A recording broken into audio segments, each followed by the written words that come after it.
Alright, it's Vex, and today we got more commanders from AFR. We have Volo, Simic value engine. Well, I mean, all Simic decks are usually Simic value engines, right? Anyways, but this commander is a very interesting commander. It has some lore and some D&D. I have no idea, I don't play D&D. But anyways, Volo, Guide to Monsters, 2 green, blue. Legendary creature, human wizard. Whenever you cast a creature spell that doesn't share a creature type with a creature you control, or a creature card in your graveyard, copy that spell. A copy of creature spell becomes a token. Okay, so he's 3/2. I've also learned that when you copy a creature spell, you do not create. It is just the creature spell will resolve, the copy of the creature spell will resolve and just make a token, but the token is not created. So Doubling Season or Peril of Lives, Anointed Procession, stuff like that. I mean, you can't put Anointed Procession in a deck. Stuff like that does not work because these tokens are not created, so you don't get double the tokens. So you got to remember that. I messed that one up with Garth because I didn't know the rules exactly. I mean, it's weird because, when you create a token, you think they're all created the same way, but when Lithiform Engine is the one that came out that copied a spell, and they clarified that rule, but it's such an edge case. But with Volo, it's not that much of an edge case because this is your commander and you do it all the time. So what Volo asks of you is actually a very kind of a deck building constraint. You got to pick a lot of creatures that have value, of course, because you're going to get a copy of it, but that have different creature types. This includes the creature race, which is human, and also includes the class, which is wizard. So with Volo, what you cannot have is you cannot have any humans or wizards in your deck because if Volo's on the battlefield, right? Volo will count himself, the creature types that don't share a creature type, creature you control in the battlefield or the graveyard. So you can't have a human or wizard. So that's why it's Guide to Monsters. You can only have monsters, non-human cards in your deck. I mean, you can have human cards. They just don't get copied of Volo. So the way I built this deck is I essentially have no duplicate creature types among any creature cards. So anytime you cast a creature, you're all good. There's some exceptions, which we'll get to somewhere down lower here about which creature types are duplicated, so you gotta look out for those. But for the most part, all the cards have different creature types. And by the way, don't forget your tokens. This deck generates tons of tokens. Definitely have your copy tokens here. And then I have lots of little tokens, lots of tokens. This deck is actually more tokens than I thought it would have here. And then because you're copying tokens, I recommend having these Infi tokens right here so you know what you're copying, because it can get out of control because you are copying a lot of different things, not the same thing. Okay, so Volo asks you do weird things. For instance, if you have an elf in your deck, you probably only want to have one elf. We've chosen an elf, so our mana base isn't all about having like all the elves because you just can't. I mean, you can again, but the idea, the deck building constraint helps maximize Volo. So we'll go through. Usually I stack the creatures with what they do, like card draw and such like that. But here I'll put all the creatures at the very beginning of the deck tech. So you can see that they all have different types. So I'll just put the rest of the deck away, and we'll go through the creatures and and I've grouped the creatures into categories. Like we have mana dorks. Because we can't use all the elves and stuff, we have to use mana dorks of different types to accelerate. So Birds of Paradise is the only bird in the deck, right? So this is our acceleration here. Hero's Follower, which is great. It's great to only have a race, which is a bird or the animal type, which is a merfolk. So we don't have a merfolk wizard or anything. So it's great because it doesn't overlap with Volo. So Kiera's Follower can untap another permanent, basically lands. So it's kind of like your ramp. Then we have Marrowleaf Pixie, a fairy, can give you a green or blue, which is great too, and also flying 2/2. So these do have fatter bodies than elves, give you mana, and it's great because it's just a fairy. And then Ornithopter of Paradise. It's not a bird thopter, it's just a thopter, but it's like Birds of Paradise, right there, but bigger bird in the artifact. So that's your thopter. We have Overgrown Battlement. So this is really cool here. And this is just a creature type wall. Defender, add 1 green mana to your mana pool for each defender you control. So essentially, if you have Volo here, you cast Overgrown Battlement, you make another copy of it. Each one will tap for 2 because you have two defenders. So that was really, really cool how that works. Then if you have more defenders like Sylvan Chariot, this can tap for up to 4 right here. So this is sweet. This is our plant, right? Single. So right now we've only had a single creature type. Here is our only elf. Is a new card, Circle of Dreams Druid from Adventures of the Forgotten Realm. This is the Gaia's Cradle on a stick. Very cool here. This is our only elf. We wanted to include this because this is from the newest set, and it's a Gaia's Cradle. Right there. So those are our mana producers. There's other mana dorks, or ramp. I call it ramp. Cards like Uro, Elder Giant. So it's really good. I know this is legendary. So what happens is you would cast Uro, Volo go on the stack, and the Volo copy would go on the stack above this cast. You would get this Uro, enter the battlefield, then you would sack it anyways because it goes to the graveyard, and then draw a card, gain 3 life, put a land card, and then this Uro will resolve, and then you sack it anyway. So that's why I'm willing to play a legendary creature. That is one thing about Volos. You don't want too many legendaries. You want legendaries that are like Uro, that just sack themselves or have some kind of dice trigger or some kind of value trigger, ETB trigger, because one of them will die. Burnished Heart right here. This is an elk here for you to get some lands. Solemn Simulacrum. Using green decks, I don't like to play Solemn Simulacrum, but it does have a golem type, so it's a very unique type. So it's kind of cool how you could play cards that you normally, like the rule is not to play Solemn in a green deck, but here you would because it has a golem type. Another acceleration is Peregrine Drake. So when you cast Peregrine Drake or ETBs, you untap 5 lands. What you could do is essentially you have 2 copies. You untap 10 lands, which is super cool. It's like a burst ramp. Had a little dirt there. I gotta take it off. OCD, right? Oblivion Sower is another Eldrazi. It's the only Eldrazi in the deck. Helps you get cards, lands from your opponent's decks. So it's really cool. Again, the engine is so has so much value because if you have Volo on the battlefield, you get to do things twice. It's kind of like a Paramonicon, but better because instead of the Paramonicon triggering when you ETB twice, you actually get the creature with it. So you get 2 creatures with 2 ETB triggers. So it's really good. Okay, so we have some card draw here. So this is our mana section. And I know it looks weird because I think Volo makes things very interesting. Deck building very interesting. Makes things look kind of weird, things that you normally wouldn't play. But that's the cool part about EDH. You get to do interesting things. All right, card draw, card advantage. Runic Armosaur, so our only dinosaur. Whenever an opponent activates the ability of a creature or land that is a mana ability, draw a card. So sweet. Vizier of the Menagerie. It's a Naga Cleric, so our only Naga, our only Cleric.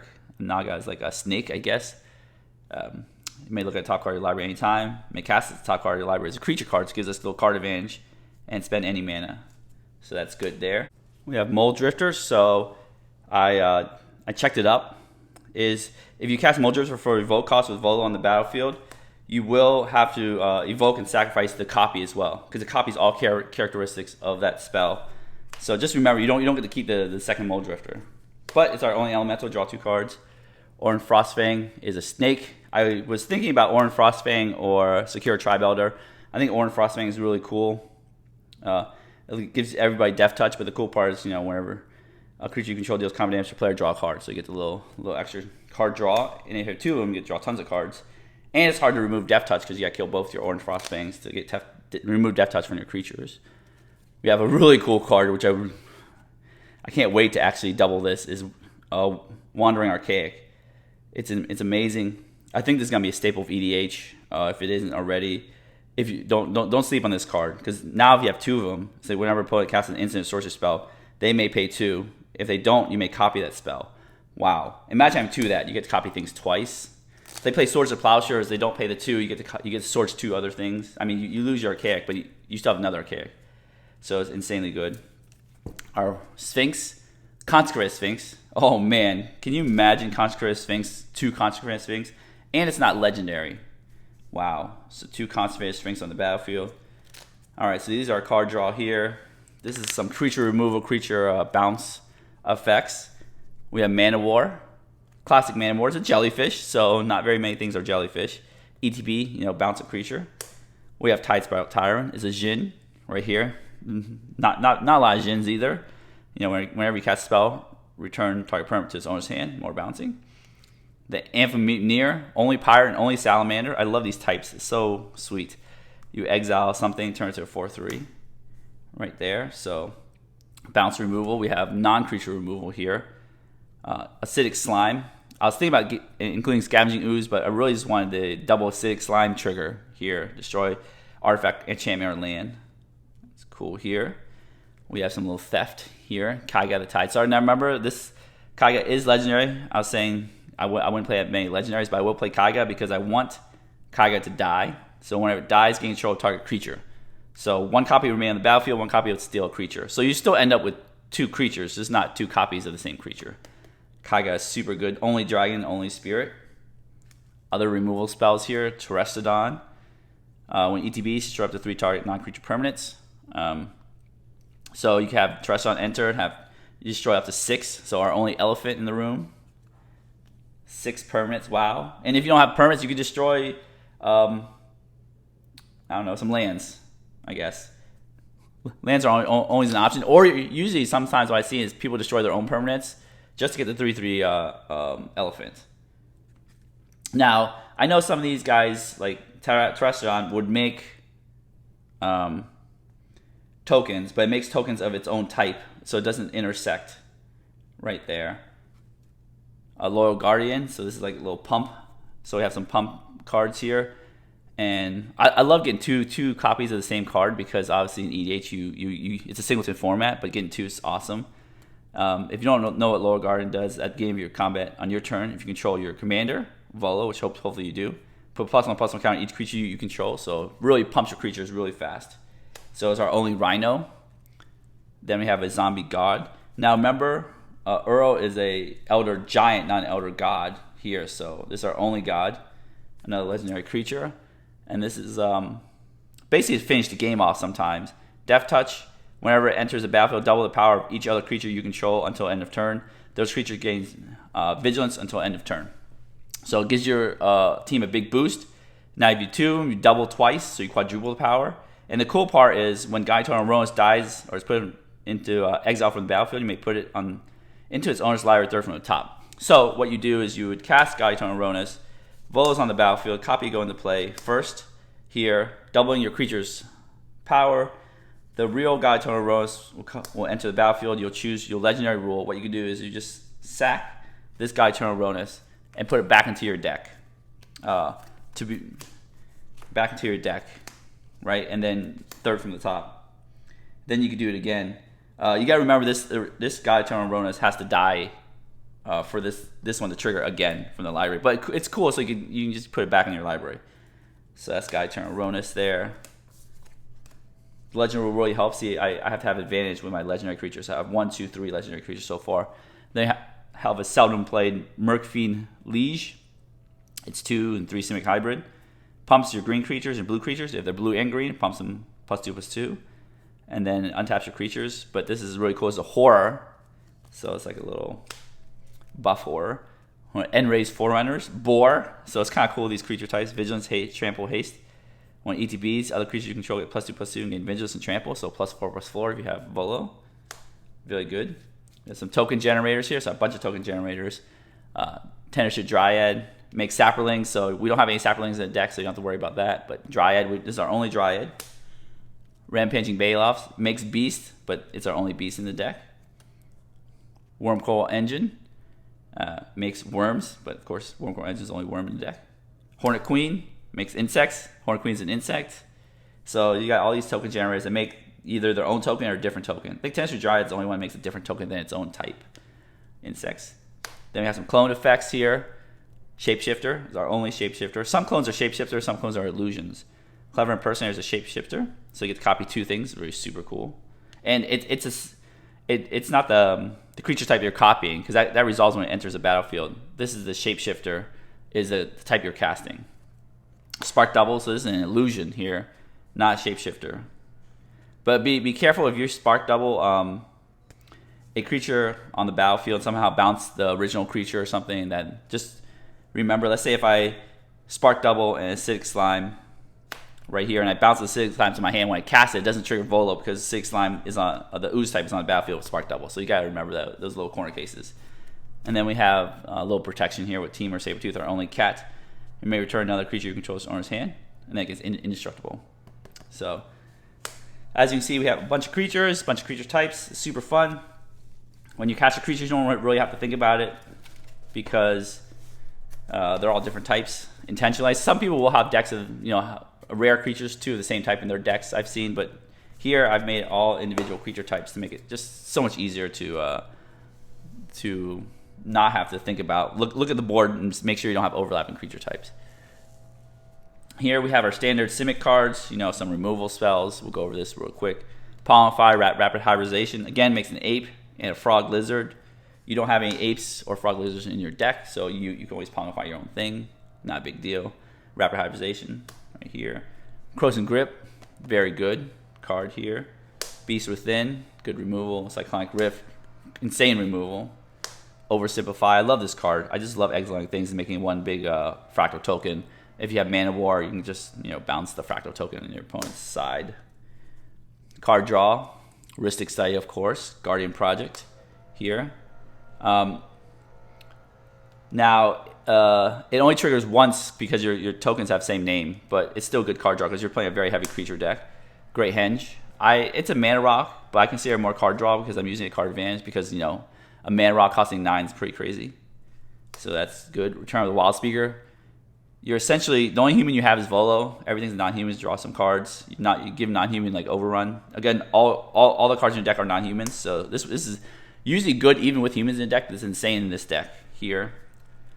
Shamanic Revelation. Draw a card for each creature you control. You're making lots of creatures with Volo.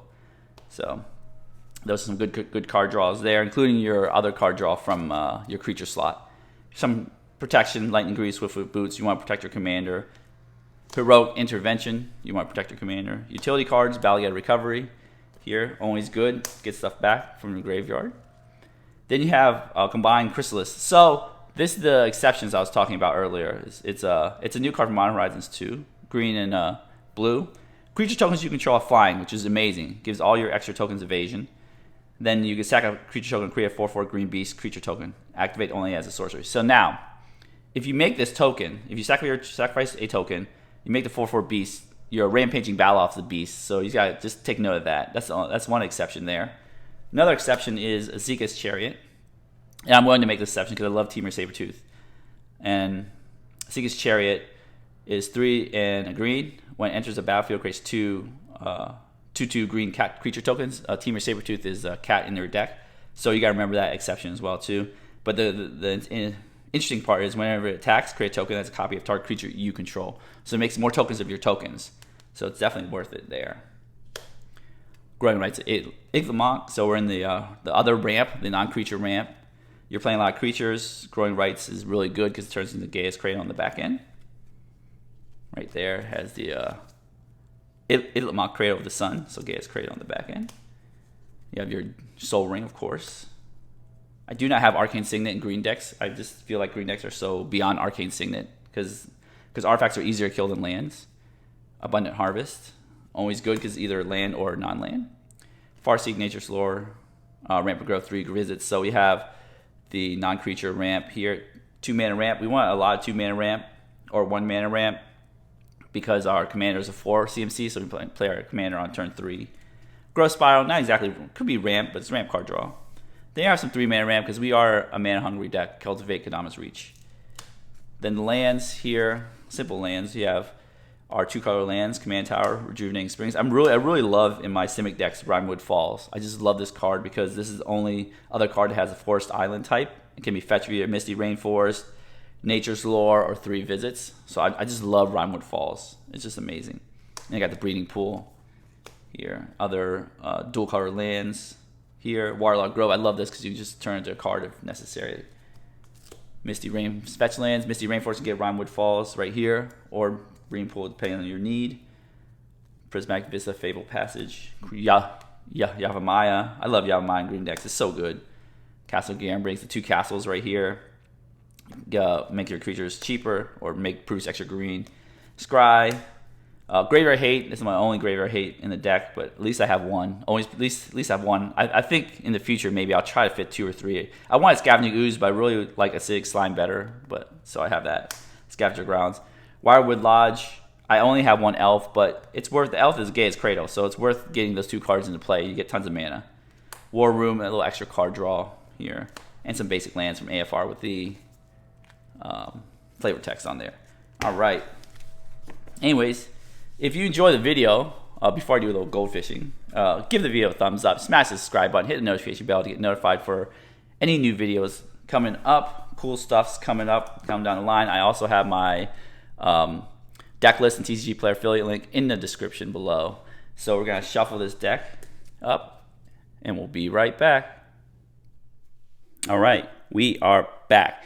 Now, with the deck tech and everything, you know, those are my recommendations or my cards I would pick. But of course, you know, pick different creature types and everything. Experiment. I think that's what's cool about EDH. You get to experiment and do cool things, especially with Volo. It allows you to experiment with all these weird different creature types that you've never experimented with before. I know Phyrexian, like Praetor. I mean, if you want 2 Praetors, but one go to a graveyard. Maybe a non-legendary Phyrexian card would be pretty cool. Anyways, let's see our starting hand. All right, Kaiga, that's a legendary creature. These are the 2 mana ramp spells I was talking about to get Volo out on turn 3. So this is a sketch because we only have 2 lands. We get essentially 4 ramp. I would play 3 visits first, save this for Volo. All right, see how it goes. Turn 1, draw a card. I love drawing a card first turn. All right, there we go. Okay, our mana problems were solved, right? We'll always play our forest first because green's the most important color in Magic. Turn 2. Or more ramp. Okay, we're ramping hard now. Muldrifter would help us reload, so that's a good thing. And if we have enough lands, we play on curve. Volo, then Muldrifter, and draw 4. That'd be pretty sweet. All right, so we'll do this. We'll play our 3 visits because we want to keep our creatures to double. And this is the situation where we can get that Rimewood Falls I was talking about. So we got Breeding Pools. We're gonna skip that and get our Rimewood Falls because we're not gonna use that mana. It comes to play tap, so that's why I love this card. It's one of the best cards in Coldheim. I've actually used Rimewood Fall more decks than any other card in Coldheim. Mine is the Snow Covered Lands, of course, but those are reprints. All right, we're gonna shuffle this deck back up real quick. Give it a quick cut. All right, so this is the scenario we talked. Turn 2 ramp, turn 3 Volo. Hopefully everybody's doing Kudamas Reaches and stuff so we don't get our Volo destroyed. Oh, more lands coming to play on tap because I have a forest. 2 forests actually. So this is turn 3. The only thing we're doing in turn 3 is we're playing our Volo. Bam. Okay, that's exactly what we wanted to do. That was our goal the whole time. Turn 4. So we'll go to turn 4. We'll untap our things. We'll draw a card. Peregrine Drake. Oh my god. What a cherry on top right there. I didn't even expect that card. Yes, the deck's randomized. Right there. I play our blue, so we have lots of blue. So what we'll do is, well, of course we're going to play a Peregrine Drake because it's free mana. What we'll do is we'll play Peregrine Drake. This goes on the stack, right? It's not in play yet. Then it says whenever we cast creature, so this triggers because I have a human wizard and playing a Drake. I have no creature cards in my graveyard. This will go on the stack here. Copy will resolve as Peregrine Drake. Peregrine Drake's still on the stack. Copy, ETB. Trigger will go on the stack. This was still on the stack. I know it's all these stack things. I untap, right, and I'll float my mana, right? So you got to float. Let's see, what do I want to cast after that? I have 10 mana's worth. So we'll cast our. I have 10 mana worth of cards. So we'll just cast these cards right here. Actually, no, we'll just cast. Do we want more mana? Yeah, we're greedy. We want all the manas in the world. We'll cast these cards right here because we don't need to draw cards because we can't do anything with them this turn anyways. So we'll cast all these cards. So we can float green. We actually can float actual Garenberg mana, so we can play Kaiga if we want to. But let's not do that. We'll just untap, tap, float all our mana. Blue, blue, green, green, all the rest green. Play a Peregrine Drake, untap everything. We'll tap all the stuff, 4 more mana, 9 total. We'll make a copy of Kiara's Follower, Selvin Carry added, in Tennis Shoe Dryad, right? Wow, this got crazy. And then we also have City's Blessing, which I actually don't think I have that City's Blessing token. I'll find that somewhere. But we do have the City's Blessing for Tennis Shoe Dryad. Sweet. Oh, so much. They don't have enough room for all our stuff already. Okay, so let's pause right here. We have 2 cards in hand with Mole Drifter to reload. We're going in. We ended turn 4 with 5 lands. 1, 2, 3, 4, 5, 6, 7, 8, 9 creatures. And we started turn 4 with 1 creature. That is how insane this deck is. Okay. Let's keep going on. This is not, we got to keep going. Even though this is like a winning position right here. All right, got the foily City's Blessing. Where do we put this? Let's put it next to Volo right here. He deserves to be blessed by that city. All right, this is a crazy turn 4. Let us go to our turn 5. But before going to turn 5, we have 2 Tennis Shoe Dryads. Each Sapperling is a 5/5. So we are public enemy number 1 at this point. Here, moving these up, make some more room. Sapperling right here. Put that right there. Next to let's make Tennis Shoe Dryad. All right. So we have 2 Dryad makers, making 4 each. So we have 8 little Sapperlings. When I say Dryad makers, I mean Sapperling makers. Okay. Turn 5. Ready to go. Hopefully Volo survives. If not, we could cast Volo again for 6, then cast a Mole Drifter, either evoked or not, to reload. Because, right, we have 2, 4, 5, 6, 7, 8, 9. And then Castle Garenbrig can make us another 10th mana if necessary here. But we have our 6 mana and 5 mana, so that's 11, a little too much. But let's just filter all through Castle Garenbrig. Actually, we can make it more mana because this Kio's follower can untap Castle Garenbrig. I believe, right? Yeah, but we don't have enough mana to push into Castle Garenbrig again because the castle creature can only be spent to cast creatures. All right, let's. We're probably gonna draw a bunch of creatures. No, let's just stay safe. Let's not use Castle Garenbrig. Let's just tap 5 straight mana. These are just rainbow lands because they can untap any colors. And we'll play our Mole Drifter. Here we're out of copy tokens, so we'll just grab a Impy token here. I'm not gonna write on it for the sake of time. Mole Drifter. This one will resolve. The copy will resolve first. We'll draw 2 cards. Growth Spiral, Force, Sweet, a land. Okay, and then next the real Mole Drifter will resolve. Draw 2 cards. Land. Kadamas Reach, more lands. Why not? Okay. We will play our Castle Vantress. We have an island, 2 islands. We have 5/5s. We could just swing out. Well, 2 of these are summoning 6s. This came in our upkeep. So 6 of them we could swing out with those 6 here. Attack with our Drake. Now these are small creatures. These aren't the biggest creatures in the world, by the way, but they're pretty neat. We could we can untap our Garenbrig here, but we get 6 green, so we can't play Kaiga with our 6 green here. So let's just continue ramping here. We'll just play blue, tap this to untap something. These 2, play our Kadamas Reach, get some more lands. We'll get that forest, a sweet forest and a sweet island. Where are you? Forest. We'll put forest into play. Island into hand here. Oh, too bad it doesn't copy spells. That'd be insane if Volo actually copied spells. Okay. Usually it takes 6 turns, but man, this deck is popping off on turn 5 already. We'll do the Kadamas Reach. Do that, 1 in hand, force in hand, and we'll just, we'll tap these 2. Might as well spend our last 2 mana here. Tap these 2, do Growth Spiral. Here, we'll just draw a card. Oh, we'll put a land to the battlefield. Any ETB tap lands. Okay. Turn cycle again. We have another 8 Sapperlings here. This is assuming our opponents don't mess with our board state. Sometimes opponents can't mess with board state because not a lot of people run enough board wipes. And I admit I don't have enough board wipes because it's hard to have your theme plus removal for your opponent's theme.